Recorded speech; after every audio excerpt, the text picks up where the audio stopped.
So, welcome to our lecture today.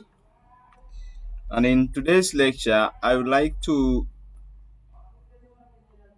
first of all introduce you to what is called the Odell system. I had requested for your unit also to be added in Odell. That is the open distance learning platform, whereby you will also be able to getting access of the notes in case you lose them from the WhatsApp wall, right?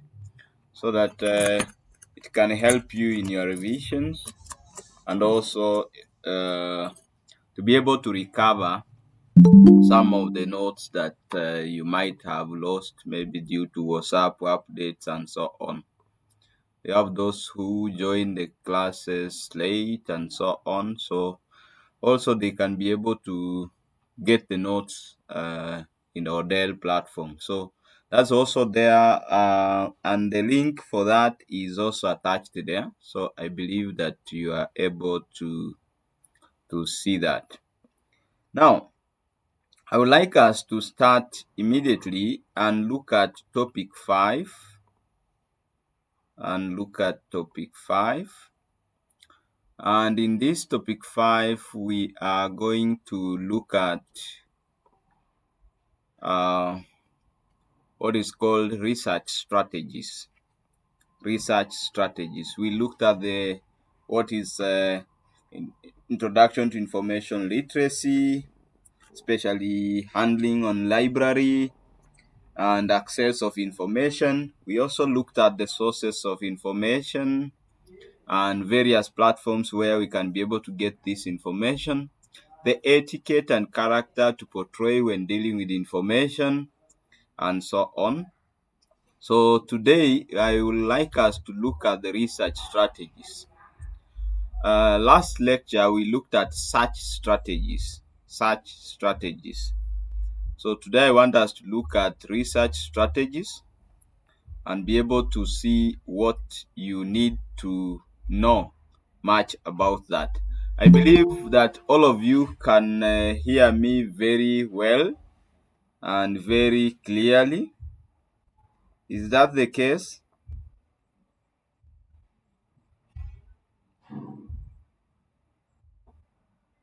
Yes, we are getting you. We are getting you well. All right.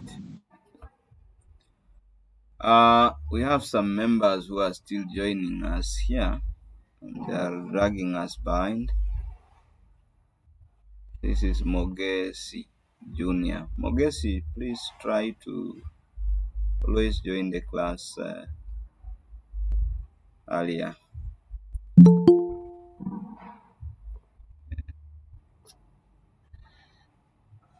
They'll disturb us here and there. Let me just proceed so that we can cover what we have. Now, let's look at introduction to research strategies. Mostly when looking at research strategy, we are talking about the systematic approaches that guides any researcher or any person doing any type of study on how data is collected or how to collect the data, analyze it, and then be able to interpret that for the purpose of completing the study. So mostly you interpret and then you analyze the data basically based on the title and the topic of research. Now, they always ensure that research follows a logical structure and it achieves its objectives effectively. So, what other things do you have to know when dealing with research strategies? Is that the choice of the research strategy depends on the nature of the research problem that you have, available resources, and the ethical considerations and the expected outcomes of your research. If you don't consider these key factors, then you'll find yourself having a very big problem and challenges with conclusion and doing your or fulfilling your research. So it is very important and very prudent that every person needs to understand the research problem, to understand the available resources that you have, the ethical considerations, and the expected outcomes. So that one will form the basis of your research and better understanding. Uh, Let me join using another device so that I can be able to.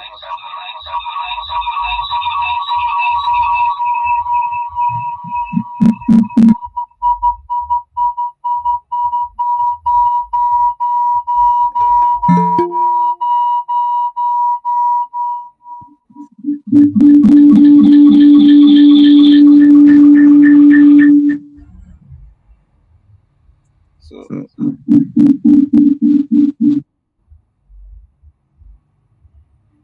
I don't know whether.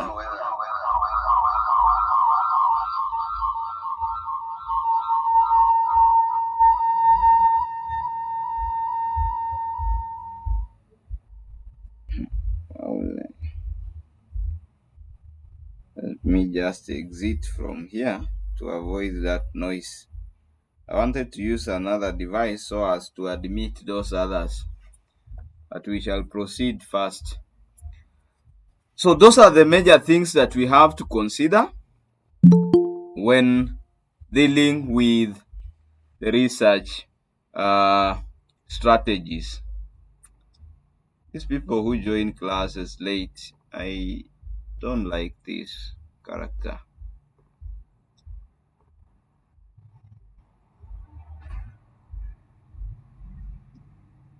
Believe the person is there now. Those who come late, they'll have to wait for the next 10 minutes before I admit.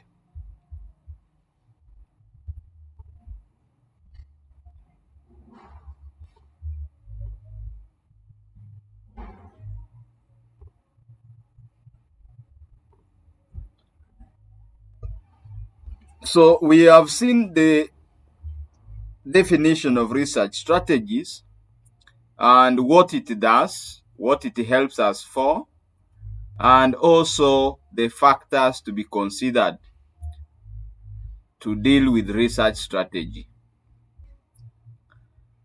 The next thing that we have to look at is what are the importance of the research strategy.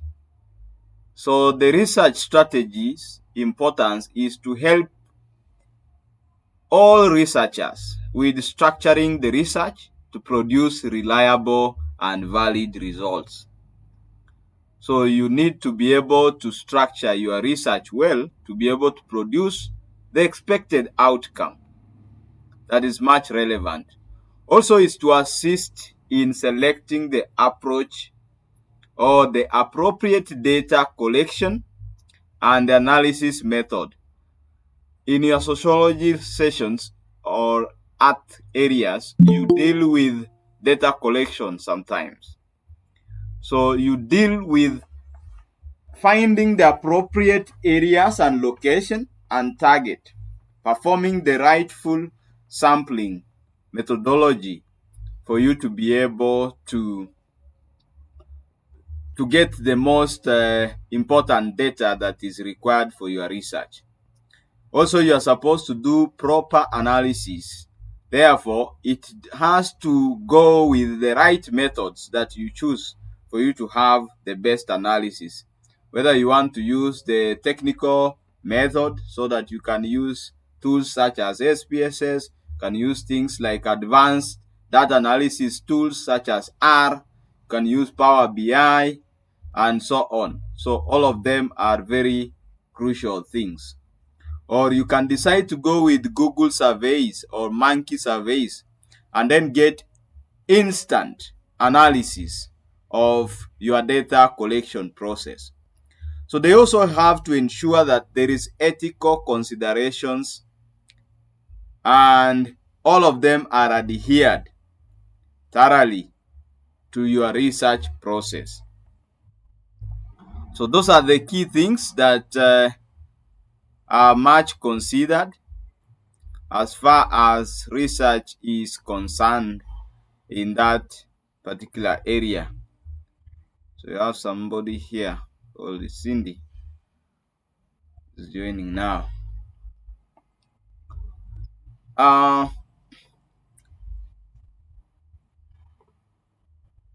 so those are the importance of research strategies. I would like us to move forward and then look at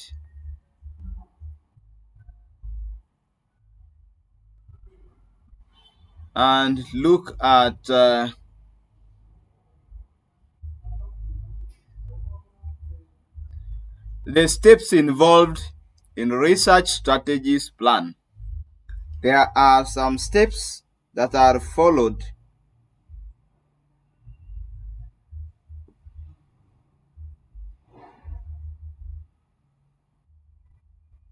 I hope that are followed in research strategy plan. Number one is we start with brainstorming your research topic. So when you have a research question, you've been asked to go and do a research on what is or what are the challenges facing CBC implementation in Kenya today. You see, that is a title. So what comes into your mind first is you start first of all by brainstorming yourself. I am a teacher or I am a researcher. I would like to do this research to find these reasons for purposes of maybe for policy setup or maybe for some policy implementation within the ministry and county levels, or for purposes of or developing a formula for deployment of NGCDF for the construction of these classrooms and other things. So all those things you need to start thinking about them. So that means that brainstorming your research topic is the key fundamental thing that you need to do as the first step that is involved. So as you do that, remember, research is all about information and how one decides to use and apply that information. Therefore, it is proper that you perform what is called mapping out of a topic that enhances the retrievability of the information. Assume that you are a student called Neo, and Neo has got a topic that consists of more than one component. For example, an analysis of the domesticity of animals. He can break down his topic into some components or research separately and then be able to start looking at each of them. So, this will provide him or you as a researcher with an understanding of your topic, and you will be able also to get a picture as a whole, so that now you can have the whole thing within your brain and you are able now to articulate and then just have all the points coming through at that particular moment. Now you as a researcher must then find a way to apply it as a whole now to your research findings. This means that you must always be relevant to your main topic. Now, for example, here, you tend maybe to have your analysis of the domesticity of animals as your topic. So you have two variables here. You have the domesticity and you have your animals. So you can break your points into domesticity and then the animals. Domesticity is being done by all the people. So you are analyzing how domesticity is being done. How are they being domestically handled in their homes? Then you are domesticating, or you are handling analysis of domesticating what? What animals? Now you decide that now I'm talking about maybe domesticating of the dogs or maybe wild beasts and whatever. So this is a segment. So you break them into segments, and then you are now able now to start now analyzing each component as a go. So the second thing that now you need to do after you've done the brainstorming is now the mapping. You have to map the topic. You have to map the topic. Now, if you as a researcher maps your topic and you provide the structure, then you can now decide how to categorize your information, and how to categorize your topics, and how to categorize your research finding fields. Now, for you to do this, you need to categorize them into, or your information into, number one, does something take place over time? That now your research, does it take much time, or does it happen in a single day? So you have to think about, does something take place over time? Number two, can an idea be broken down neatly into a constituent part? That now, based on your research topic, is it possible to break it into some smaller parts, so that now you can be able to handle each part at a time for you now to complete it? Mostly you have in a research, you start with what is called the abstract part. That means that you consolidate the entire idea into what is called an abstract. That this is the purpose for my research. This is where the research takes place. This is the scope that the research is handling. These are the methodologies we intend to apply. This is how we intend to implement it. This is what are the expected output out of the research. And this is what we expect as the solution out of the research. So all this is being implemented and summarized into what is called an abstract. An abstract is like a synopsis of your research. Then after that, you always move into what is called now literature review. And now in your literature review, you always talk about now the findings, trying to see what are the other theoretical aspects that came in, the introduction, the background of your study, the scope, set up the objectives, and so on. So all these things now come together. Now the question is that now, are you able to break it into those some small constituent parts, so that now you can be able to do a proper research? The third one is there a relationship among the elements of the topic or concept? That is another question. So before we move forward, let me check if there is somebody who had sent a request here to join the class, and if he's still in the waiting. I believe all the persons have been admitted. Yeah, so there's no one in the waiting stage. So we can proceed with our discussion. Now, after you've looked at, can an idea be broken down? So you are saying that, is there a relationship among the elements of the topic or the concept? If there are relationships, then how do we link them up? So I have a small video that I'm going to show you related to mapping.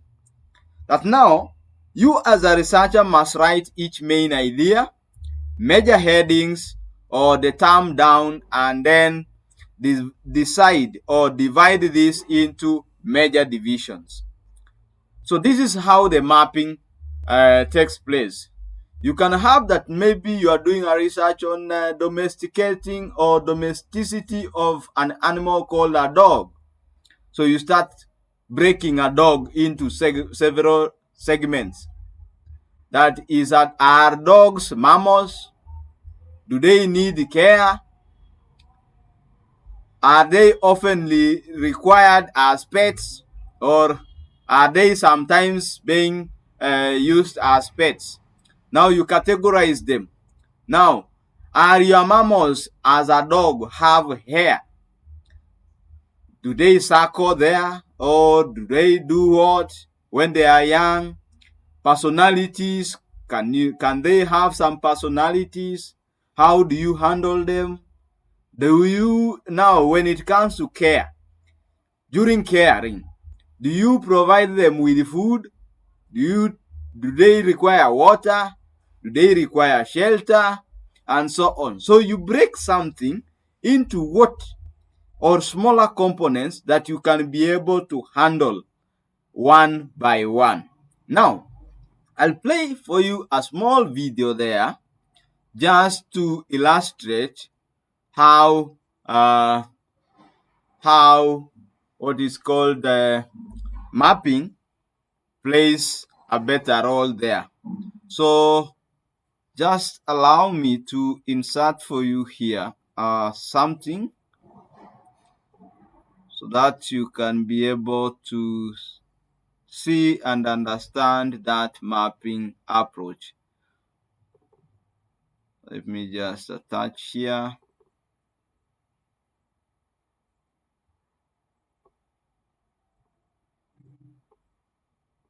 This video here so that you can be able to go through it and listen to it just now.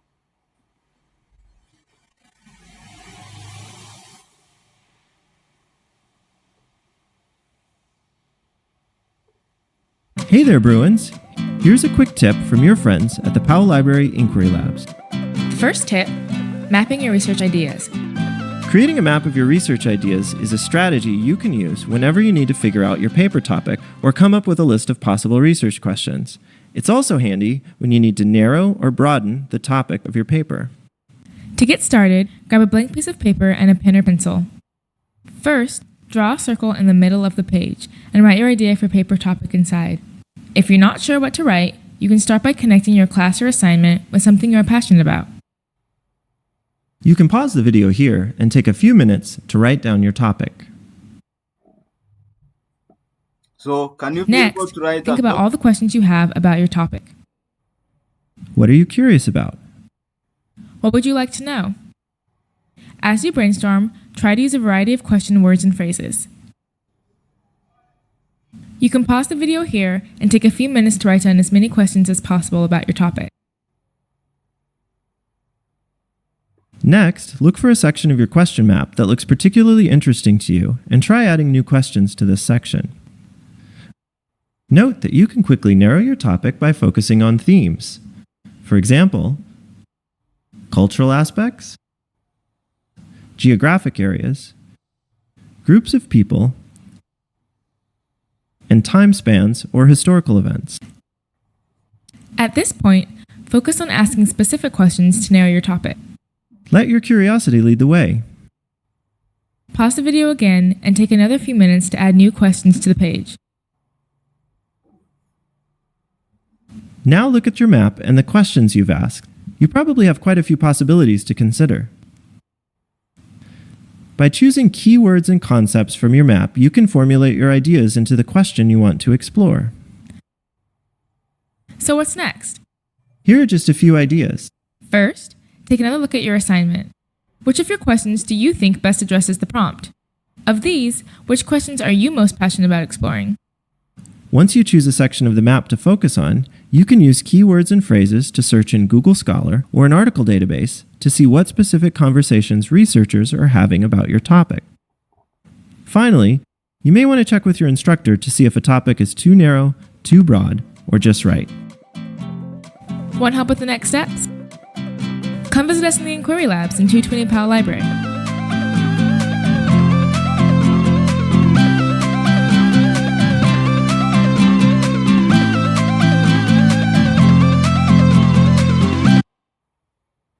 So that is how you can be able to apply mapping in your research and the topic under consideration. Have we followed it correctly and well? May I get some responses?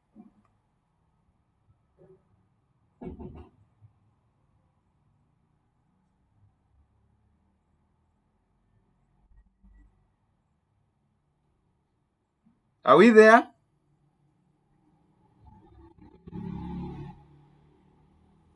Yes. All right. So you have followed those steps of mapping and how you can be able to break these things into, or your topic into, several segments. Now let's look at the second thing, which is types of research strategies. And here I'll provide you with tangible and real world examples. So what are the types of research strategies? Number one is experimental research. So when dealing with the experimental research, it involves manipulating one or more independent variables to determine their effect on dependent variables. This strategy is normally used to establish the cause and the effect relationship. Like now you are doing the analysis of, or the research about the implementation of CBC to the students or in the junior secondary school. So you have two areas here, the CBC implementation and the junior secondary schools. So these are two independent and dependent variables. So when you are doing that, it means that you will involve junior secondary schools in your research in order to find what the CBC does. Also, you will involve the Ministry of Education, the county government levels, and all other learning institution management for you to learn what are the challenges. Then after that, you will now be able now to do now a relationship analysis to be able now to find what is the output. Now, that is experimental research. Now, for example, in a medical research, there's a clinical trial that may test the effectiveness of the new COVID-19 vaccine. Maybe you took AstraZeneca, maybe you took Moderna, maybe you took those others. I don't remember other names. That now one group of the participants receives the vaccine, experimental group, while another receives what is called a placebo. That is the control group. So the researchers have to compare the outcomes to assess the vaccine's effectiveness, either when it is taken in an experimental group or how it was taken on the control group, so that you can be able to find the relationship. Now, what is the real world sample that we can be able to use here? For example, we have those people who were vaccinated with using the Pfizer BioNTech COVID-19 vaccine, underwent some multiple phases of experimental research before receiving the approval for the public use. So before the piloting and allowing of this vaccine, then it had to undergo a lot of experimental process and public approval through WHO, through the ministries of every country before it is allowed. You remember when Moderna was refused in the country during that vaccination period, citing that it was not that effective and it had some issues. But majority took Pfizer, and others took AstraZeneca, and others took another type. So that is what we can be able to talk about experimental research. Now, we also have the second one, which is called descriptive research. Now, most of the time when you're doing your research, you need to identify which type of research strategies are you applying. Descriptive research aims to systematically describe the characteristics, behaviors, or trends without manipulating variables. Mostly it answers the question who, what, where, when, and how the questions. So that is the descriptive research. Also, an example is a research studying customer satisfaction in a supermarket chain. So you assume that you are doing a research to find how the customers are getting satisfied with Quickmart supermarket, or Naivas. You may conduct a survey to understand the consumer preferences. Others will tell you, these people, when you go to Naivas, and then they tell you that they have offers, when you lift that cover like this, you find that the price is just the same, right? So some people will say and have so many other things. Now, the real world example is a United Nations Human Development Report, that is HDR, that described the quality of life in different countries using the indicators such as the literacy rates, income levels, and life expectancy. Because out of this research, that's when you see countries being ranked as either developing or developed countries. The third type of research strategy is called exploratory research. In exploratory research, it is used when a research problem is not clearly defined. The research problem is not clearly defined. You are going on the ground to try now to find what is the research problem out of the ideas that now you will be able to get out of that. So you go to the ground, you seek and explore so many ideas, and then generate the insights for further studies. That is what you do under exploratory research. You have to explore as many fields as possible for you now to try now to find what is the problem. For example, when the Gen Z movement came and they were all over shouting, the government was asleep because it could not know what is the real problem. Up to now, you will realize that they have not noticed what is the real problem. So the government needs to sit down, apply exploratory research, or through its bodies and entities to understand what is the problem that the Kenyans are facing. You have seen that so many investors in the country are running away or leaving the country to other neighborhood countries and so on, leaving the country. That means that so many companies that have been run by those people are going to shut down. Now, the government, through the president now, decided to set a task force to try to check and go to the ground and find out what are the causes and the reasons why the investors are leaving the country, right? So that is an exploratory research. They are telling these people, go to the ground, find it from them, find the ideas that they give you, generate the insights. Now write a complete and very insightful and very explanatory report for me that can guide me now with my government guys or the top gear people in the government now to set policies and also to try to come up with guidelines on how to do what? To ensure that they are not affected and therefore they can continue doing the business in the country. So all that is exploratory research. For example, a technology company investigating consumer interest in the AI-powered smart homes. may conduct a focus group discussion before launching a product. A real world example can be Tesla. You know, Tesla is owned by Elon Musk. Elon Musk is the founder and the CEO of SpaceX. He's the one who also owns what is called the Starlink, that is now offering a satellite type of internet connection that is now has spurred and brought a lot of competition with Safaricom currently, and people are buying them.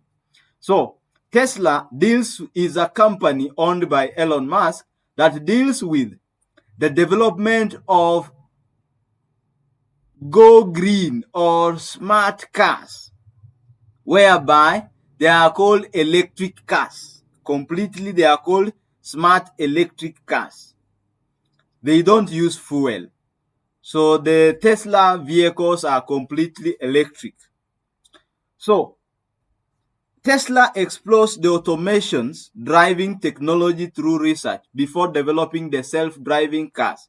Currently, you are now realizing that Tesla is now developing what are called smart robotic cars, smart autonomous or automatic cars that does the driving by themselves. You don't need to drive it. It can drive itself because it uses what is called the IoT and AI, artificial intelligence, in them. They reason like human being. So that's how the engine has been prepared. That it has to check, it uses sensors as eyes. And then it uses now, through the sensors and the agents, they'll send signals to the brain, which is now it has the CPU, its own memory chip, that now reasons like human being. That now when you take this car to the road, it has eyes, and it knows how to apply the brakes themselves. It knows when to drive itself. It knows when to apply the brake. It knows when to apply lights. It knows that there is a green light showing there or a red light showing in the front. So they are called self-driven cars. We also have such cars such as V6, V8, which can apply an automatic brake, or they can tell you how the road looks like in front, so that in case there is a bump, it will show you and it will apply itself, emergency brakes itself, without you even stepping on the brake, so as to protect you. All right? So all these are smart devices. So those are kind of real world examples. We have explanatory research. Explanatory research. So we looked at exploratory. It's different from explanatory research. Explanatory research aims to explain why certain phenomena occur by identifying the causal relationship.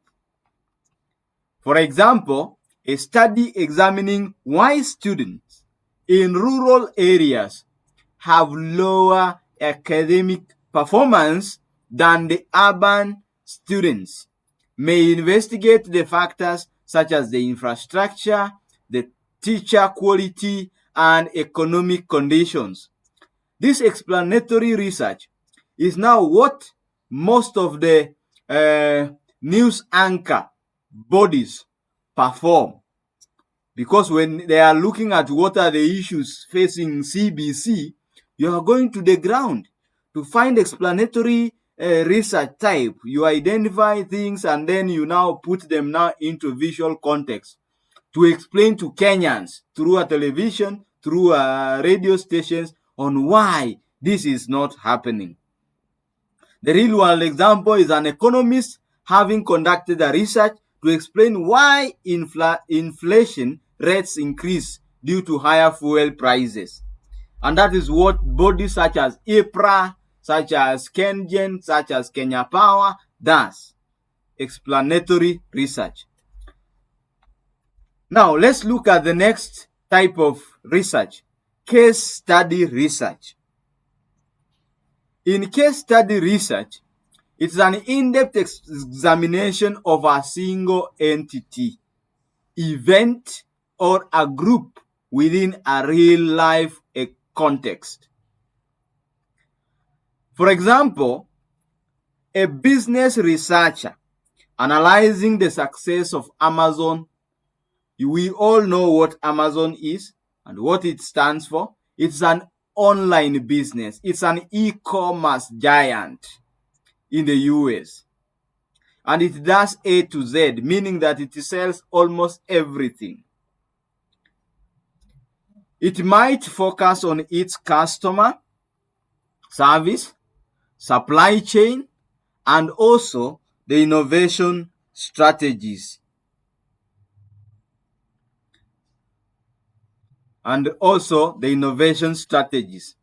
So what are the real life or the real world examples of this case study research? You've seen the examples.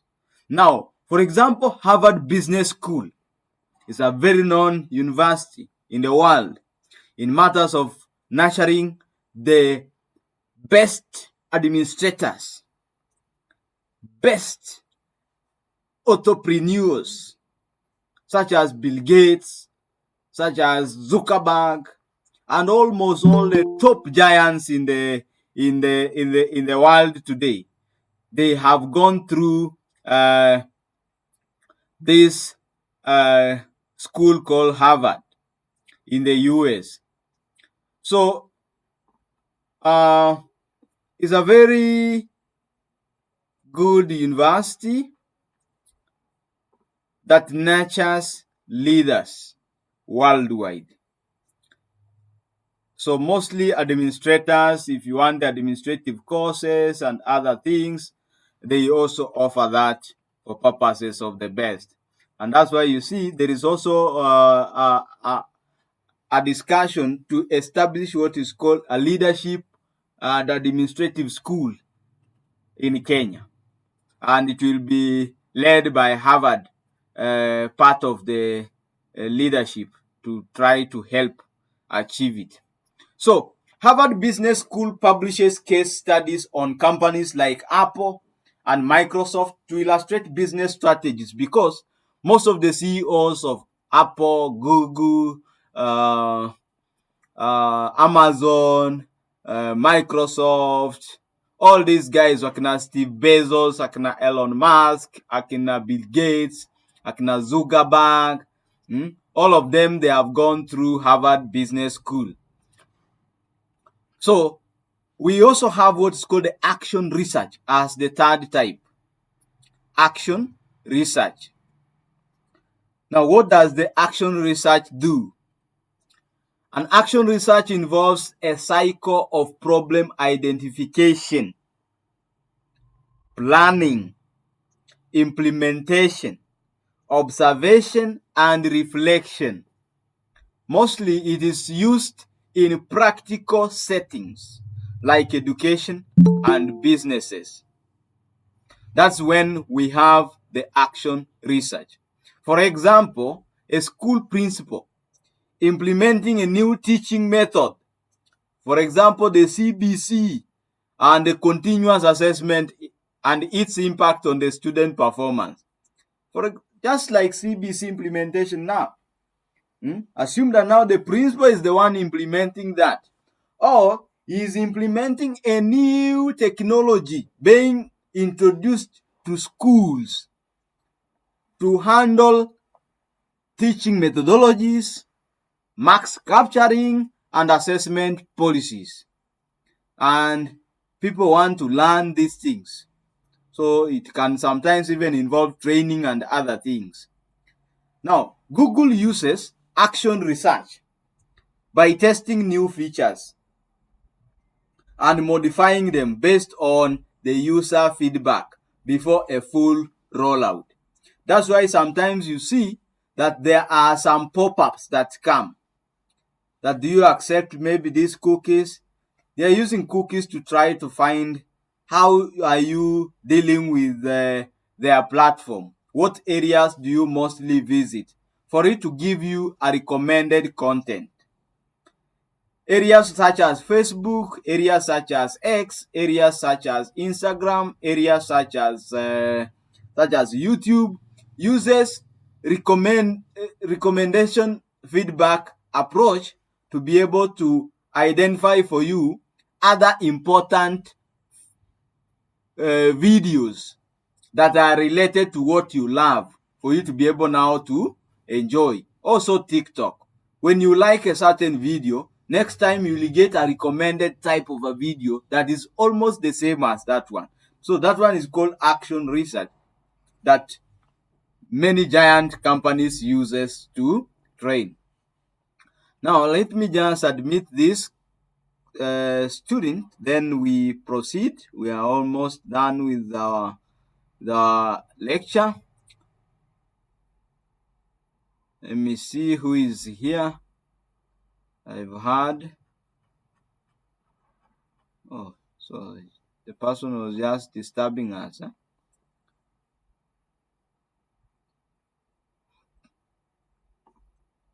So let's proceed and look at other elements. That is selecting a research strategy.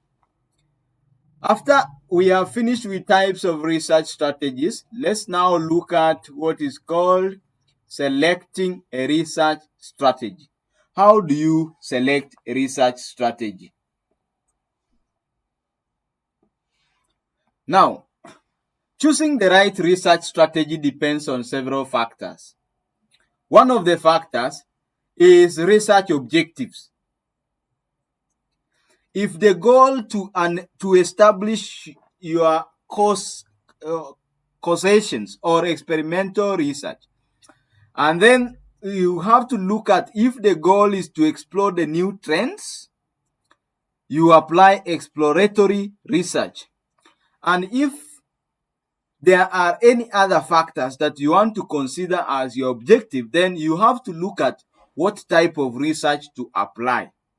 The next thing or the next dependent factor that you need to consider is nature of the research problem.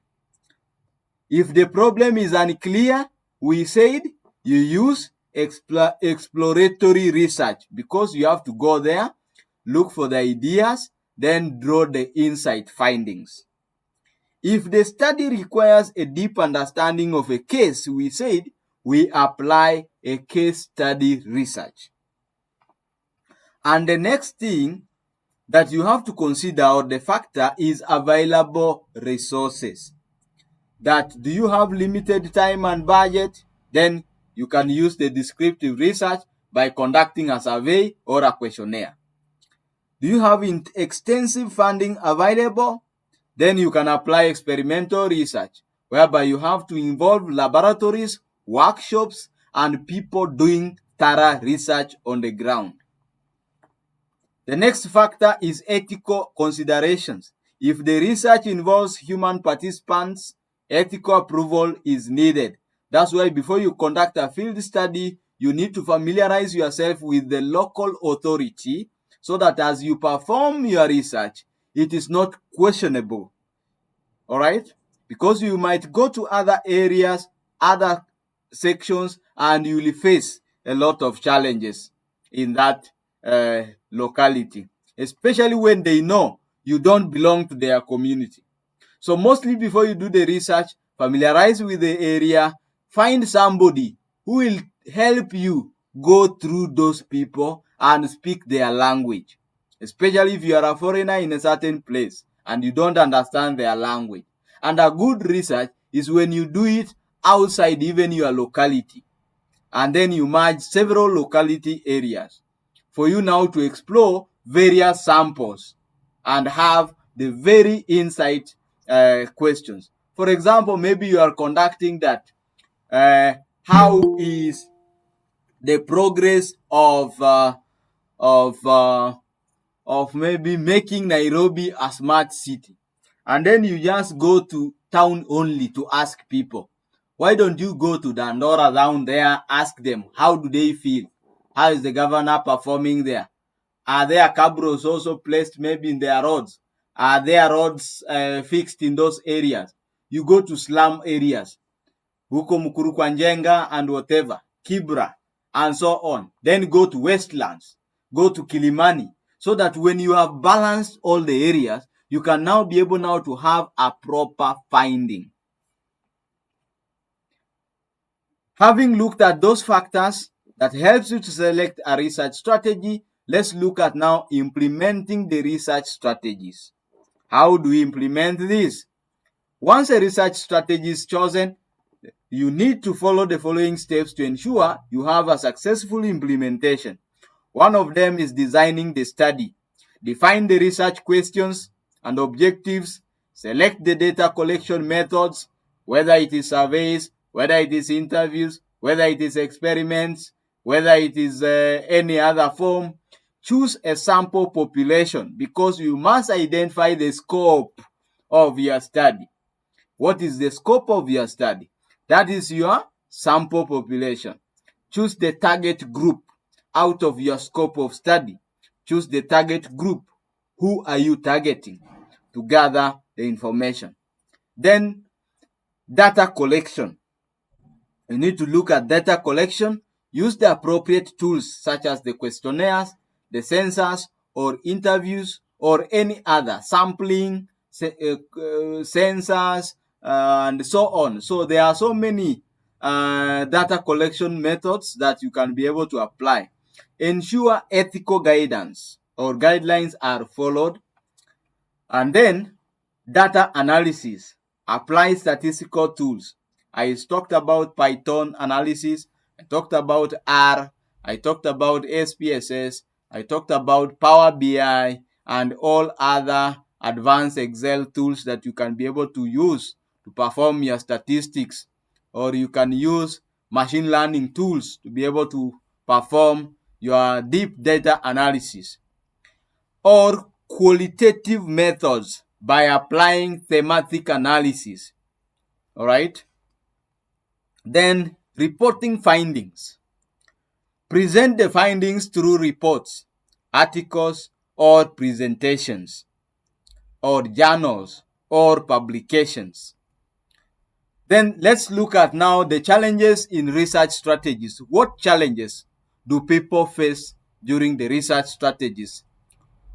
While researchers' strategies provide you with some structured approaches, you need also to know that there are some challenges related to it. One of them is biasness. Researchers must avoid selection of bias and ensure that the objectivity is achieved and your data is free of biasness. So, how do you achieve this? Find a sample that is neutral, that is not biased to one side, and then you can be able to use it to find your real data. Examples is a bias survey question that may lead to misleading responses. So when you are setting your questionnaires, also know how do you formulate them. They should not be biased to one side. Validity and reliability. Ensure that measurements accurately reflect what is being studied. For example, a poorly designed customer satisfaction survey may not truly measure the customer preferences, but it will just do to serve your ego and satisfaction point that you wanted. Ethical dilemmas. A research involving human objectives must consider issues such as informed consent and privacy.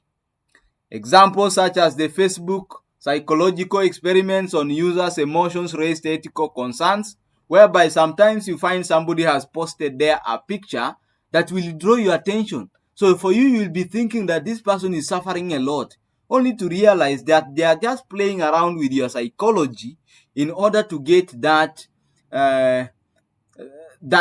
mentality, that emotions raised from you or within you to be able to drive their attention.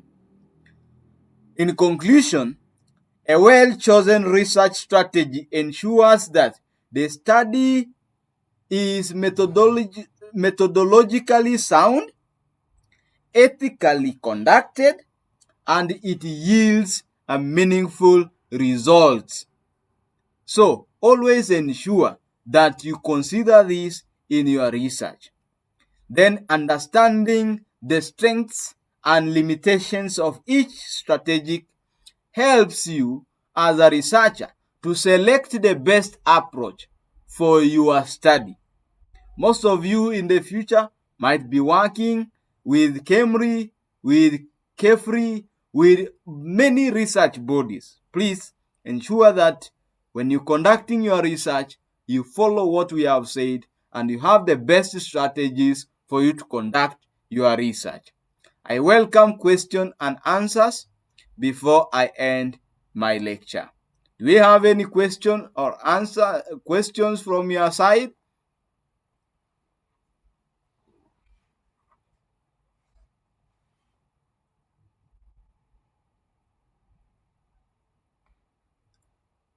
So, having no questions from your side, allow me now to end the lecture so that now we can be able to proceed in the next topic that we shall avail next week. Thank you so much for attending the class on time and observing our discipline in the class forum. So I realize that your attendance list is missing from the portal, but then I've instructed for it to be availed so that we can be able to do the attendance. For today, I would wish just to end there and say thank you for being good students and for attending the lecture. So may I stop my presentation from at that particular point and then say goodbye to all, unless you have more questions. So I'll send you the notes and also attach for you the content in the Odell. You'll be able to get them there. Are you all good?